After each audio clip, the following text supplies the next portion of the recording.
ഞാൻ പറയുന്ന കഥയുടെ പേരാണ് സുഹൃത്തുക്കളും വേട്ടക്കാരനും.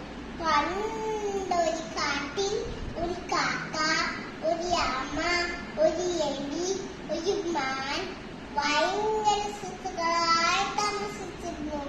ഇപ്പോൾ ഒരുമിച്ചായിരുന്നു ഭക്ഷണം കഴിച്ചിരുന്നത്.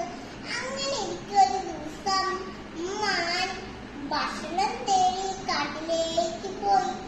തിരിച്ചെത്തുന്ന സമയമായിട്ട് മാൻ തിരിച്ചെത്തിയില്ല. കാക്കയും ആമയും എലിയും വിഷമിച്ചിരുന്നു. കാക്ക മാനിനെ തേടി ആകാശക്കൂടെ പറന്ന് പറന്ന് നടന്നു. കുറച്ചു ദൂരം ചെന്നപ്പോൾ മാൻ വേട്ടക്കാരനെ വലയിൽ കുടുങ്ങി കിടന്നു കണ്ടു. കാക്ക വേഗം ചെന്നിട്ട് ആ മുടി എലിയോട് കാര്യം പറഞ്ഞു. ഇങ്ങോട്ട് പറന്ന് മാനിന്റെ അടുത്തെത്തി. മാൻ വിഷമത്തിലായിരുന്നു.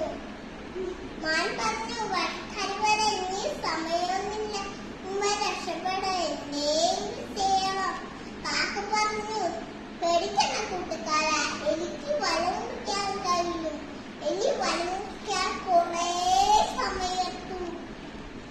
അപ്പോഴും വേട്ടക്കാരൻ തിരിച്ചെത്തി. വേട്ടക്കാരനും കണ്ടപ്പോ കാക്കയും മാനും എലിയും ഓടി രക്ഷപ്പെട്ടു. ആമയ്ക്ക് മാത്രം രക്ഷപ്പെടാൻ കഴിഞ്ഞില്ല.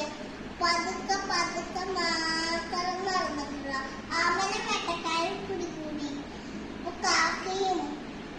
കാക്കയും മാനും എലിയും വിഷമിച്ചിരുന്നു. എലി പറഞ്ഞു, നമ്മുടെ സൂത്തിനെ സഹായിക്കാൻ ഞാനൊരു സൂത്രം പറഞ്ഞുതരാം. എലി പറഞ്ഞത് കേട്ട് മാൻ വേട്ടക്കാരൻ പോകുന്ന വഴി മരിച്ചതുപോലെ കിടന്നു. വേട്ടക്കാരൻ ആമനെ അവിടെ വിട്ടിട്ട് മാൻ പിടിക്കാനോടി. ഈ സമയം എലി ആമേനെ രക്ഷിച്ചു. മാൻ ഓടി പോവുകയും ചെയ്തു. എന്നിട്ട് സുഖമായി